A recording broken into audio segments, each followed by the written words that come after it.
Menaklukkan Oman, timnas Indonesia besok akan menghadapi timnas Mozambik. Lalu bagaimana peluang tim Garuda melawan The Mambas Mozambik dan bagaimana strategi yang akan diterapkan pelatih John Herdman?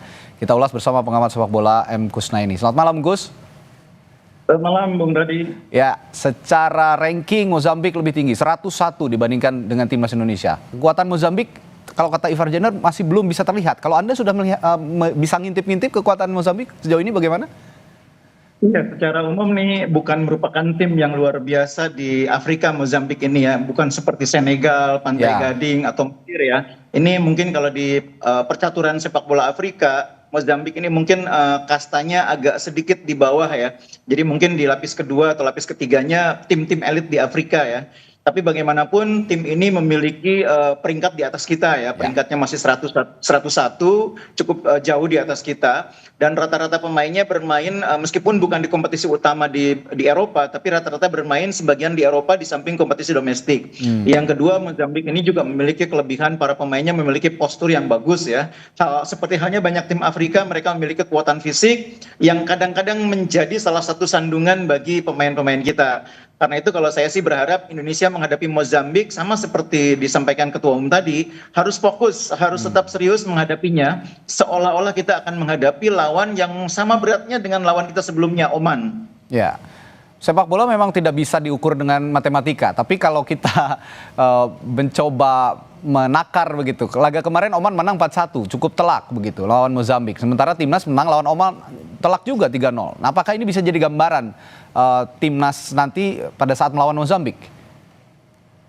Jadi setiap pertandingan itu kalau dalam sepak bola istilahnya berbeda ya. Tidak bisa disamakan pertandingan sebelumnya dengan pertandingan esok ya. Nah karena itu situasinya juga mungkin akan berbeda ketika Indonesia menghadapi Mozambik. Dominasi kita ketika menghadapi Oman belum tentu akan tercipta juga ketika berhadapan dengan Mozambik. Tidak mustahil kita juga mungkin akan mengalami kesulitan untuk menerapkan game plan. Tidak mustahil juga pelatih juga akan melakukan rotasi. Karena jangan lupa bahwa pertandingan FIFA Matchday kali ini itu bukan untuk menghadapi satu event. Jadi ada dua jenis yang namanya pertandingan di FIFA Matchday itu ya, di pertandingan friendly internasional. Yang satu kalau tim menghadapi event besar, misalnya menghadapi Piala Dunia, menghadapi kualifikasi Piala Asia dan sebagainya, itu maka kita akan memilih lawan yang kira-kira akan seperti lawan yang akan kita hadapi di kualifikasi atau di pertandingan di turnamen yang akan kita ikuti. Tapi kalau pertandingan dalam situasi seperti saat ini, sebetulnya yang akan dilakukan oleh pelatih adalah fokus ke internal tim sendiri. Pelatih akan fokus menerapkan game plan yang sudah disiapkan, fokus akan melihat materi pemain yang sudah ada di dalam tim, dan fokus kepada permainan kita sendiri. Jadi ini bedanya kita dengan friendly match ketika kita akan menghadapi turnamen atau kualifikasi. Kita sekarang pelatih lebih fokus ke internal, ke diri kita sendiri, daripada fokus untuk menyiapkan skenario menghadapi event selanjutnya. Nah, saya pikir di pertandingan kemarin lawan Oman memang ada beberapa catatan yang masih harus dibenahi oleh pelatih. Itulah yang saya pikir akan menjadi target utama Coach Herdman untuk membenahi di pertandingan kedua kali ini. Oke, ada satu nama yang kemarin sangat luar biasa bermain, Justin Hubner, yang juga menyumbangkan 1 gol, tapi cedera melawan Mozambik tidak akan tampil. Nah, kalau melihat absennya Hubner, nggak akan mampu lagi tampil nanti di lawan Mozambik, gimana kekuatan barisan belakang menurut Anda?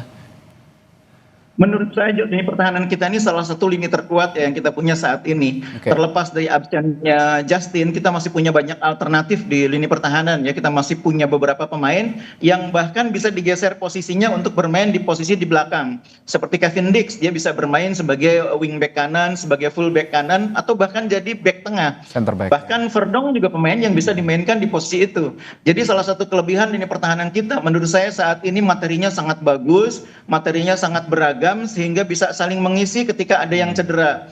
Jadi bagi saya absennya Justin tidak akan terlalu bermasalah. Justru yang menarik adalah bagaimana di pertandingan besok melawan Mozambik, Coach Herdman bisa kembali memilih formasi yang tepat di lapangan tengah. Kemarin dia bereksperimen dengan memainkan pemain muda Ivar Jenner dengan pemain senior Joey Plupesi, dan tampaknya cukup berhasil. Kombinasi dua pemain ini sangat saling mengisi ya, mengontrol lapangan tengah dengan baik. Memang kebetulan di kanan ada Kevin Dix, kemudian juga di kiri ada Nathan juga bermain tidak kalah bagus, sehingga lini tengah menjadi sangat solid. Nah besok lawannya akan berbeda cara mainnya, lebih fisikal, lebih berani bertarung, lebih berani untuk berduel. Nah kita tunggu apakah formasinya akan sama dengan di laga sebelumnya, atau mungkin Coach Herman punya pertimbangan untuk mencoba beberapa alternatif yang berbeda. Karena kita memang di lapangan tengah terus terang masih butuh banyak eksperimen. Ya, eksperimental juga terkadang perlu dilakukan dalam taktik sepak bola. Seperti kemarin juga Coach Herman memainkan Donitri yang biasa bermain di posisi kiri ada di kanan begitu ya, Bungkus. Nah, termasuk juga memainkan pemain muda Matthew Baker. Dengan absennya Hubner saat ini, apakah Matthew juga akan punya kesempatan kembali untuk masuk dalam line up?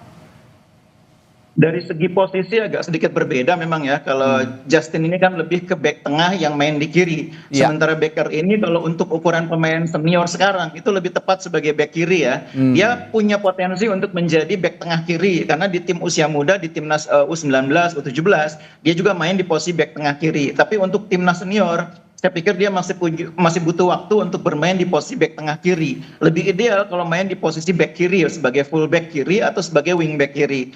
Jadi saya pikir Baker punya kesempatan main tentunya karena pelatih sudah merekrut dia ke dalam timnas senior ini pasti ada pertimbangan.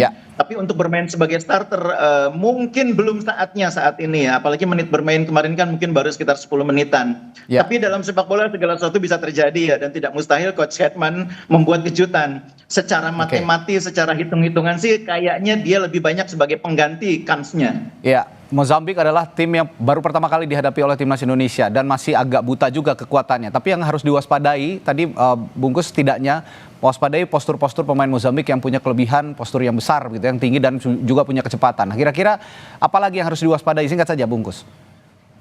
Iya, karena kita sudah punya beberapa pemain juga yang punya basic bermain di Eropa dengan postur Eropa. Jadi kelebihan Mozambik dengan kekuatan postur dan fisik itu seharusnya bisa kita atasi. Coach Herman tahu bagaimana cara mengatasi permainan fisikal dan bola-bola atasnya Mozambik.